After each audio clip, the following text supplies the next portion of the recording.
E ഡിയുടെ വിഷയത്തിൽ തൈക്കണ്ടി വീണ പുറത്താണ്. എങ്കിൽ പോലും ഉറക്കവും ഊണുമൊക്കെ എ സി റൂമിലും അതുപോലെ തന്നെ സൺറൈസ് ഡേ അവിടെയാണ്. ആഡംബര ജീവിതം തന്നെയാണ്.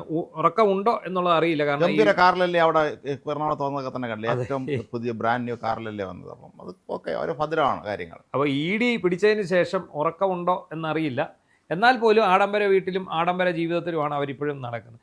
പക്ഷേ നമ്മുടെ കുറച്ച് ഡിഫിക്കുഞ്ഞുങ്ങളും സി പി എമ്മിൻ്റെ കുറേ തലമൂത്ത നേതാക്കളും ഇവിടെ കിടന്ന് ജയിലിൽ കിടന്ന് നിലവിളിക്കുന്നുണ്ട്. മോളെ രക്ഷിക്കാൻ പോയതാ. മാത്രമല്ല ഇവർക്ക് പലർക്കും മറ്റേ അടിക്കാനുള്ള സാധനം മരുന്നും കിട്ടൂല ജയിലിനകത്താകുമ്പോഴേ. പണ്ട് മറ്റേ സർക്കാരായിരുന്നെങ്കിൽ എൽ ഡി എഫ് സർക്കാരായിരുന്നെങ്കിൽ സാധനം എത്തിക്കുമായിരുന്നു, അതും കാണൂല. ഇപ്പൊ ഇവന്മാരെ എല്ലാം കൂടെ ഒന്നിച്ചൊരത്തിട്ടു എന്ന് പറഞ്ഞ എന്തോ ഒരു വിവാദം ഇടയ്ക്ക് ഉണ്ടായിരുന്നു. ഇവർക്ക് വേണ്ട സൗകര്യങ്ങളൊക്കെ ജയിലിൽ ചെയ്തു കൊടുത്തു. അപ്പൊ ജയിൽ ഉദ്യോഗസ്ഥരൊക്കെ അങ്ങോട്ടും ഇങ്ങോട്ടും ഒക്കെ മാറ്റി, അവന്മാരെ എല്ലാം അങ്ങോട്ടും ഇങ്ങോട്ടും ഒക്കെ മാറ്റിയെന്ന് പറയുന്നു. എന്താണെങ്കിലും ശരി, ഒന്ന് ആലോചിച്ച് നോക്കുക. പിണറായി വിജയന് വേണ്ടി വിടുപണി ചെയ്യാനിറങ്ങിയ സി പി എമ്മുകാരുടെ ഗതികേട് എന്നുള്ളതൊന്ന് ആലോചിച്ചു. ഇന്നലെ എന്നെ ഒരു സുഹൃത്ത് വിളിച്ചിരുന്ന് വർക്കല ആറ്റിങ്ങൽ ഭാഗത്ത് ഇവിടെയുള്ള ഒരു നേതാവിൻ്റെ കാര്യം പറഞ്ഞു. ഇപ്പോൾ ജയിലിൽ കിടക്കുകയാണെന്ന് പറഞ്ഞു. ഈ കേസിൽ അതെ, വീട്ടുകാർ ആ ടെൻഷനിലാണ്. കാരണം അവർക്ക് എന്ത് ചെയ്യാൻ പറ്റും? രാവിലെ ഇറങ്ങിയല്ലേ, നമ്മളങ്ങ് ഇറങ്ങിയല്ലേ എന്ന് ക്യാപ്റ്റൻ പറഞ്ഞാലേ എന്നാ പിടിച്ചതാണ്. നമ്മളങ്ങ് ഇറങ്ങല്ലേ എന്ന് ചോദിച്ചു. നമ്മളെല്ലാം കൂടെ അങ്ങ് ഇറങ്ങിയിട്ട് ഗൾഫിലുള്ള മോൻ വിവേകരനെ കൂടെ കൊണ്ടുവന്ന് നിർത്തിയിട്ട് ഫ്രണ്ട് നിർത്തി കൊടുത്ത് ഇറങ്ങിക്കൊള്ളാൻ പറഞ്ഞാൽ മതിയായിരുന്നു. അതാണ്. ഇപ്പം എന്താണെങ്കിലും ഒരു കുഴപ്പം സംഭവിച്ചത്, ഇവരുടെ ജാമ്യാപേക്ഷ കോടതിക്ക് മുന്നിൽ ചെല്ലുന്നു. കോടതി അത് അപ്പോഴേ തള്ളുക. 25-26 പേരുണ്ട്, മൊത്തം 300 പേരോളം ഉണ്ട്. ഇവന്മാരെല്ലാം പ്രതികളായിട്ട് വരും. ഇതിനകത്ത് ഇപ്പോൾ ഇന്നലെ 3 പ്രതികൾ കോടതി. കഴിഞ്ഞ മുമ്പത്തെ ആഴ്ച ഒരു SFI-കാരൻ പോയിരുന്നു. കഴിഞ്ഞ ദിവസം വേറെ ആൾക്കാർ പോയിരുന്നു. ഇന്നലെ ഒരു 3 പേര് അവിടെ ചെന്നു, കോടതിയിൽ ജാമ്യാപേക്ഷയുമായി ചെന്നു. കോടതി അത് അനുവദിച്ചില്ല, കോടതി അത് നിരസിച്ചു. അപ്പോൾ ഇവരുടെ ജാമ്യ ഹർജി എന്ന് പറയുന്നത് ഇത് പെട്ടെന്നുണ്ടായ പ്രകോപനം ആണ്, അല്ലാതെ ഞങ്ങൾ ഇങ്ങനെ ചെയ്തതല്ല എന്നാണ്. അപ്പം ഇ ഡി ഉദ്യോഗസ്ഥന്മാരെ 6 പേരെയാണ് ഇവർ വധിക്കാൻ ശ്രമിച്ചത് എന്നുള്ള കേസുള്ളത്. മാത്രം അവർ വിചിത്രമായ വാദങ്ങളൊക്കെ ഉണ്ട്. വന്ന് തെലുങ്കനാണ് ഒരു ഉദ്യോഗസ്ഥൻ, അയാൾ നീ കൊല്ലട അവനെ എന്ന് പറഞ്ഞ അയാൾക്ക് ഇങ്ങനെ മനസ്സിലായി എന്നൊക്കെയാണ്. ഈ തെക്കേൻ്റെ ഭാഷകൾ തമ്മിലും ബോഡി ലാംഗ്വേജ് വെച്ച് നോക്കുമ്പോൾ ഏതാണ്ട് സാദൃശ്യമുണ്ട് കേട്ടോ. കന്നഡയും തമിഴും മലയാളവും തെലുങ്കും ഒക്കെ ചില കാര്യങ്ങളിൽ ഏതാണ്ട് ഒരുപോലെ വരും. അപ്പോൾ അതൊരു വേറെ പ്രധാനപ്പെട്ട കാര്യമാണ്. അത് ഈ വാദിച്ച പ്രതിഭാഗം വക്കീലിൻ്റെ വാദം കറക്റ്റാണ്. കൊല്ലട അവനെ എന്ന് ആക്രോശിച്ചുകൊണ്ട് ഞങ്ങളെ കൊല്ലാൻ ശ്രമിച്ചു എന്നാണ് ഇവരുടെ മൊഴി. അപ്പോൾ ഇവരൊരു കാര്യം മറന്നു, ഇവരെ കൊണ്ടുപോയ ഡ്രൈവർ മലയാളിയാണ്. മാത്രമല്ല കൂടുതൽ മലയാളി ഉദ്യോഗസ്ഥന്മാരും കാണുമല്ലോ. ഉണ്ട്. അപ്പോൾ ഈ മലയാളികൾക്കാണല്ലോ ഇതറിയാവുന്നത്. കൊല്ലട അവനെ എന്ന് ആക്രോശിച്ചുകൊണ്ടാണ് അവർ പറഞ്ഞത് എന്ന് പറയുമ്പോൾ ആ മൊഴി മതി, കൂടെ കൊണ്ടുപോയ ഡ്രൈവറുടെ മൊഴി പോരെ. അല്ല, ഇത് ഇപ്പോഴത്തെ മാത്രമല്ല, പണ്ട് മുതലേ പാർട്ടിക്ക് വേണ്ടി ഇതുവരെ തല്ലാനും കൊല്ലാനും ഒക്കെ ഇറങ്ങി ഒരുപാട് പേര് ജീവിതം നശിച്ചു പേരുണ്ട്, എത്രയോ പേരുണ്ട്. പണ്ട് നമ്മളെ പഠിക്കുന്ന കാലത്ത് അന്നത്തെ കേസൊക്കെ നടക്കാൻ വരുന്നത് ഇഷ്ടംപോലെ അടിയും ചവിട്ടുമൊക്കെ വാങ്ങിച്ച് അല്ലെങ്കിൽ പോലീസ് കസ്റ്റഡിയിൽ തല്ലുകൊണ്ടവരൊക്കെ അവരൊന്നും ആവാതെ പോയിട്ടുണ്ട്. അവരെ പലരും പിന്നെ പാർട്ടി നിഷ്കരണം തള്ളിക്കളയും ചെയ്തിട്ടുണ്ട്, തള്ളിപ്പറയും കൂടെ ചെയ്തിട്ടുണ്ട്. അതാണ് അതിൻ്റെ ഏറ്റവും ക്രൂരമായ യാഥാർത്ഥ്യം. അതാണ്. അപ്പോൾ ഇവിടെ സംഭവിച്ചിരിക്കുന്നത് എന്താണെന്ന് ചോദിച്ചു കഴിഞ്ഞാൽ, ഇപ്പോൾ ഇവർക്ക് ജാമ്യം കിട്ടത്തില്ല. ഇവർ വേറൊരു വാദം മുന്നോട്ട് വെച്ചത്, ഈ അടിച്ചു ചേർത്ത വാഹനങ്ങളൊന്നും പൊതുമുതലല്ല, അതുകൊണ്ട് പൊതുമുതൽ നശീകരണത്തിൻ്റെ പരിധിയിൽ വരില്ല എന്നാണ്. ഒന്ന് ആലോചിച്ചോണം. ഇനി അഥവാ പൊതുമുതലല്ലെന്ന് വിചാരിച്ചു, ഒരു പാവപ്പെട്ടവൻ്റെ ഉപജീവനമാർഗം, അതെ, ഒരു പാവപ്പെട്ടവൻ്റെ ഉപജീവനമാർഗം അതാണ് അവർ ഇല്ലാതാക്കിയത് മാത്രമല്ല, ഈ വാഹനം ഇനി വൃത്തിയാക്കി എടുക്കണമെങ്കിൽ, അല്ലെങ്കിൽ ഇത് വീണ്ടും സഞ്ചാരയോഗ്യമാക്കണം, എത്ര ലക്ഷം രൂപ? അതായത് വാഹനത്തിൻ്റെ ചില്ലുകൾ അടിച്ചു ചേർത്തു, ഗ്ലാസ് അടിച്ചു ചേർത്തു, മിറർ അടിച്ചു ചേർത്തു. അപ്പോൾ ഇതെല്ലാം അടിച്ചു ചേർത്തത് പോരാഞ്ഞിട്ട് മുട്ട എറിഞ്ഞു. ചീമുട്ടയല്ല, നല്ല നാടൻ മുട്ടയ്ക്കൊക്കെ 10 രൂപയാണ് കിലോയ്ക്ക്. അത് ഇങ്ങോട്ട് വന്ന് വളരെ കൂളായിട്ട് നിന്ന് എറിയാണ്. എറിയുമ്പോൾ ചുറ്റിനും നിന്ന് കുറേ പോലീസുകാരുണ്ട്. നേതാവിനെ കണ്ട് ഭയന്നിട്ടാവും എന്തോ അവർ തടഞ്ഞിട്ടില്ല. ഇയാളെ പിടിച്ചു മാറ്റാൻ അയാൾ കൊണ്ടുവന്ന് മുഴുവൻ മുട്ടയും അയാൾ ആ വാഹനത്തിൽ ഓംലെറ്റ് അടിച്ചു. മൊത്തം എണ്ണം അതേ കൊണ്ട് ഓംലെറ്റ് അടിച്ചിട്ടാണ് പോയത്. അത് ഒരു കാര്യം. അപ്പോൾ ഇവരിനി എന്തൊക്കെ കോടതിയുടെ മുമ്പിൽ കിടന്ന് കരഞ്ഞു വിളിച്ചിട്ടും ഒരു കാര്യമില്ല. കാരണം വാറണ്ടുമായി നിയമപരമായി പരിശോധനയ്ക്ക് വന്ന ഒരു കേന്ദ്ര അന്വേഷണ സംഘത്തെയാണ് ഇവർ ഈ രീതിയിൽ കൈകാര്യം ചെയ്തത്. മാത്രമല്ല ഇവർക്ക് ഭാഗ്യം ഉണ്ടെങ്കിൽ സർക്കാർ ചെലവിൽ ഫ്ലൈറ്റിൽ കയറി ഡൽഹിക്ക് പോയി തിഹാർ ജയിലിൽ കുറച്ചു കാലം കിടക്കാനുള്ള സാധ്യതയും തെളിയുന്നുണ്ട്. കാരണം ഇവരിവിടെ കിടക്കുക, ഇ ഡി ഉറപ്പിച്ച് തന്നെയാണ് നിൽക്കുന്നത്.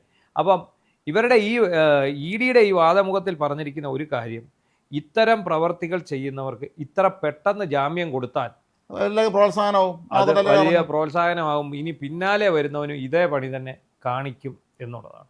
ഇത് കുറച്ച് കഴിയുമ്പോണ്ടല്ലോ പാർട്ടി പതുക്കെ വരെയും കൈവിടും. അതെ. പിന്നെ ഇവൻ്റെ അച്ഛൻ്റെ അമ്മയുടെ ജോലിയായിരിക്കും ഇത് വക്കീലിനെ കാണുന്നത്, ജാമ്യം എടുപ്പിക്കണം, കോടതിയിൽ കേസ് നടത്താനുള്ള ചിലവ് വായിക്കേണ്ട എല്ലാം ജോലി വീട്ടുകാരുടേതാവും. അതെ. മന്ത്രിയാവും M L A M P ആവുമെന്നും പ്രതീക്ഷയൊക്കെ ആയിരിക്കും ചിലപ്പം അച്ഛൻ്റെ അമ്മയെ കണ്ണടച്ചു കൊടുത്തത്. അത് അവർ അറിഞ്ഞിട്ടുണ്ടോ എന്ന് തന്നെ അറിഞ്ഞില്ല. ഏതായാലും ഈ അവരുടെ കാര്യം അങ്ങനെ ഘട്ടത്തിലാണ്. കുറച്ച് കഴിയുമ്പോഴേ ഇവർക്ക് കൂടുതൽ ജോലിയെല്ലാം കിട്ടൂല. അതെ. അപ്പോൾ അടുത്ത് LDF തന്നെ വന്നാൽ ഓക്കെ ഇവർക്കെല്ലാം എന്തെങ്കിലും വല്ല ഗുണവും കിട്ടുമെന്ന് വിചാരിക്കാം. അതിന് ഈ കണ്ട ലക്ഷണത്തിന് സതീശൻ്റെ ഭരണം പോകാൻ വേണ്ടിയിട്ട് എനിക്ക് ഒരു ടൈം കൂടെ സതീശൻ ഭരിക്കുമെന്നാണ് തോന്നുന്നത്. അപ്പോൾ അത് വെച്ച് നോക്കുമ്പോൾ കേരളത്തിലെ അവസാനത്തെ CPM മുഖ്യമന്ത്രി എന്നുള്ള പദവി ഇട്ട് കൊടുക്കാൻ പിണറായി തയ്യാറാവില്ല. എന്തായാലും ഇത്രയും പേരുടെ ഭാവി വളരെ അപകടം പിടിച്ച ഒരു തുലാസിലാകുന്ന ഒരവസ്ഥയിലേക്കാണ് പോകുന്നത്. ഇനിയും പ്രോസിക്യൂഷൻ കണ്ണടച്ചാൽ പോലും ജഡ്ജി ജാമ്യം കൊടുക്കുമെന്ന് തോന്നുന്നില്ല. ഇനി ഇവർ ഇവിടുന്ന് ഇത് ജാമ്യം കിട്ടാൻ വേണ്ടി അതിനാര് കാശ് മുടക്കും? മേൽക്കോടതിയിലേക്ക് പോകണ്ടേ? അതിൻ്റെ പൈസ പണ്ടൊക്കെ വക്കീലിനെ പാർട്ടി വയ്ക്കുമായിരുന്നു. ഇപ്പം അങ്ങനെയൊന്നും അല്ല, സ്വന്തം കയ്യിൽ നിന്ന് കാശ് മുടക്കി ചെയ്തോളാം. ഇതിപ്പോൾ ആരും പറഞ്ഞിട്ടൊന്നും അല്ലല്ലോ, തന്നെത്താൻ പോയി രാജാവിനേക്കാൾ വലിയ രാജഭക്തി കാണിച്ചല്ലേ. എന്തായാലും കോഴ ഇനത്തിൽ ഒരുപാട് വാങ്ങി വെച്ചിട്ടുണ്ട് പിണറായി വിജയൻ്റെ വീട്ടിൽ എന്നാണ് പറയുന്നത്. അതേ കുറച്ചെടുത്ത് കൊടുക്കുമായിരിക്കും അല്ലേ? കുറച്ചെടുത്ത് പേർക്കും കൂടെ എന്തെങ്കിലും ഒരു വീട്ടിൽ ചിലവിനെ ചിലപ്പോൾ ഏതെങ്കിലുമൊക്കെ വീട്ടുകാരെങ്കിലും നോക്കുന്ന പിള്ളേരൊക്കെ ആയിരിക്കും എന്തെങ്കിലും ജോലിക്കൊക്കെ പോയാൽ അല്ലെങ്കിൽ എന്തെങ്കിലും ചെയ്തിട്ട്. അപ്പോൾ അത് ഇവർ സമ്പന്നരല്ലേ, ഇവർ മനസ്സിലാക്കണം നല്ലതാണ്. എപ്പോഴും കീഴാള വർക്കത്തോട് ഒരു പ്രത്യേക സ്നേഹം കാണിക്കേണ്ടല്ലോ. കീഴാളന്മാരാണല്ലോ ഇവർക്ക് വേണ്ടി പണിയെടുക്കാൻ പോയത്. അപ്പോൾ അതുകൊണ്ട് പണ്ടും ഇങ്ങനെ തന്നെ ആയിരുന്നല്ലോ. ശിവൻകുട്ടി അപ്പൂപ്പൻ അവരുടെ വീടൊക്കെ ഒന്ന് സന്ദർശിച്ചിരുന്നു. സന്ദർശിച്ചിട്ട് വല്ലതും കൊടുത്തിട്ടുണ്ടോ എന്ന് നമുക്ക് അതുകൊണ്ട് സ്നേഹം കൊടുത്തില്ല. അപ്പൂപ്പൻ സ്നേഹം അപ്പൂപ്പൻ്റെ വേണ്ട സ്നേഹമാണ്. അതെ. വാത്സല്യവും ഇതിനകത്ത് എന്നിട്ടത് സ്വയം ട്രോള് മേടിച്ച് കെട്ടുകയാണ്. കാരണം അവിടെ ഈ നമ്മൾ ചെന്ന് ചാടിക്കൊടുക്കാന്ന് കേട്ടിട്ടില്ലേ? അതെ. നേരെ ചെല്ലുന്നു, ചാടിക്കൊടുക്കുന്നു. ഇവരിരിക്കുന്ന പടങ്ങളെല്ലാം കൂടെ എടുത്തു വെച്ച് സോഷ്യൽ മീഡിയ പാവം വീട്ടിൽ ദാരിദ്ര്യം പിടിച്ച വീടാണെന്നും പറഞ്ഞ് ട്രോളന്മാർ പടം ഇട്ട് അപ്പൂപ്പൻ്റെ വെള്ളായണി കായലിൻ്റെ തീരത്തുള്ള 3 നില കൊട്ടാരത്തിൽ അതങ്ങോട്ട് എടുത്ത് വെച്ചുകൊണ്ടിരിക്കുന്ന ചിത്രമൊക്കെ എടുത്ത് അദ്ദേഹത്തിൻ്റെ മോൻ ഇപ്പോൾ എവിടെയാണ്, അദ്ദേഹം സിംഗപ്പൂർ പഠിച്ചതിൻ്റെ കഥയും ഇപ്പോൾ എന്താണ് ചെയ്യുന്നത് എന്നുള്ള വളരെ വിശദമായി സ്കൂളിലാണ് പഠിച്ചത്, കേന്ദ്രീയ വിദ്യാലയത്തിലാണ്, എല്ലാ കാര്യങ്ങളും ട്രോളന്മാർ വളരെ വിശദമായി തന്നെ പറഞ്ഞു കൊടുത്തിട്ടുണ്ട്.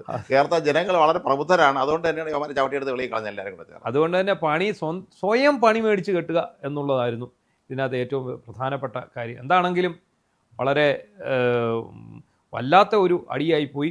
ഇത് മുമ്പ് ഇതുപോലെ സംഭവിച്ചിട്ടുണ്ട്. കുറേ SFI നേതാക്കൾ ഇതുപോലെ ബസ് അടിച്ച് പൊട്ടിച്ചതിന് ശേഷം 40 ലക്ഷം രൂപ വേണമായിരുന്നു പൊതുമുതൽ നശിപ്പിച്ചതിന് ഇറങ്ങി. എന്നിട്ട് ഇത് രക്ഷകർത്താക്കൾ നടന്ന് കരയായിരുന്നു. എന്ത് ചെയ്യാനാ, ഇത് ആര് കൊടുക്കും? ഇത് പൈസ ആര് കൊടുക്കും?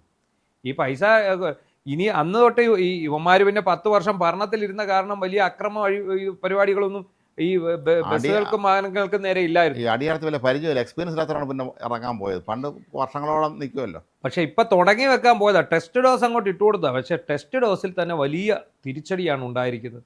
എന്താണെങ്കിലും ഒരു ഈ പാവപ്പെട്ട യുവാക്കൾ എന്ന് പറഞ്ഞാൽ ഇവരൊരു ഓളത്തിന് കയറി പോയതാണ്. പക്ഷേ അന്ന് തന്നെ ഇവർക്ക് മനസ്സിലായിരുന്നു. ഓർക്കുന്നുണ്ട്, ഇവരെയൊക്കെ ഓരോന്നിനെയും പാളയം ഏരിയ കമ്മിറ്റി ഓഫീസിൽ നിന്ന് ഇറങ്ങുന്നുണ്ട്. ഞങ്ങളാരും ഇല്ല, ഞാനില്ല, എൻ്റെ വീട് നേമത്താണ്, ഞാൻ നേമത്താണ് എന്നൊക്കെ വിളിക്കുന്നുണ്ടല്ലേ. അതാണ് മോങ്ങയാണ് വരുമ്പോൾ കിടന്നുണ്ട്. അവർ പിടിച്ചു. ഇനി യുവമാരി കൂട്ടത്തിൽ ഉണ്ടായിരുന്നതെന്ന് ചോദിച്ചാൽ ഉണ്ടായിരുന്നതാണ്. കാരണം എല്ലാവരും വീഡിയോ ഷൂട്ട് ചെയ്തിട്ടുണ്ടായിരുന്നു. ആ വീഡിയോ ഷൂട്ടിനിടയിൽ മാസമാണല്ലോ, മാസ് വരവാണല്ലോ. കോഴിമുട്ട കൊണ്ടുവരുന്ന ആളൊക്കെ മാസമാണല്ലോ. തിരുവനന്തപുരം പ്രധാനപ്പെട്ട മാസമുള്ള ഒരാളാണ്. കോഴിമുട്ടയെ കൊണ്ടുവന്ന് പുള്ളി എറിയുന്നത്, ഉന്നം പിടിച്ചാൽ പുള്ളി എറിയുന്നത്. ആ എയറിനകത്തൊക്കെ എന്താ. പിന്നിപ്പോൾ ഓരോരുത്തർ അതിനിടയ്ക്ക് അകത്ത് പോയവന്മാർ അത് അങ്ങനെ കുറയണം. അകത്ത് പോയവന്മാർക്ക് അഭിവാദ്യം അർപ്പിച്ചുകൊണ്ട് യുവമാരെ ഭാര്യമാർ ഫേസ്ബുക്കിൽ പോസ്റ്റ് ഇടുക. നീ പോയത് ഒരു വലിയ ഇതിനു വേണ്ടിയാണ്. ഏതിനു വേണ്ടി? കോഴ മേടിച്ച വീണാമോളെ രക്ഷിക്കാൻ വേണ്ടി. പിണറായി വിജയൻ കോഴ മേടിച്ച കേസിൽ വീണാമോളെ രക്ഷിക്കും. വീണാമോളെ എവിടെയാണ്? വീട്ടിൽ കിടന്ന് സുഖമായിട്ട് ഉറങ്ങുകയാണ്. അപ്പോൾ ഇങ്ങനെയുള്ള വീണാമോൾക്ക് ഞങ്ങളെ ശവത്തിൽ ചവിട്ടിയെ നിങ്ങൾ പിണറായി വിജയനെ തൊടൂ എന്നാണ് പറയുന്നത്. അതെന്താ, ആരാണ്ട് അയാളെ തൊടാൻ ചെന്നോ? ആരും ചെന്നില്ല. അപ്പോൾ ഒരു സിനിമയിലൊക്കെ കാണിക്കുന്ന പോലെ ഇങ്ങനെ ഈ സ്വയം ചെന്ന് പണി മേടിച്ച് കെട്ടുന്ന കൂട്ടത്തിൽ വെറുതെ വഴിയെ പോയവന്മാർ വരെ വന്ന് എത്തി നോക്കി നിന്നപ്പോൾ അതാണ്ട് ഒരുത്തന്മാർ കാറിൽ തല്ലിപ്പൊട്ടിക്കുന്നു. എന്നാൽ പിന്നെ ഞങ്ങളും തല്ലിപ്പൊട്ടിച്ചേക്കാം.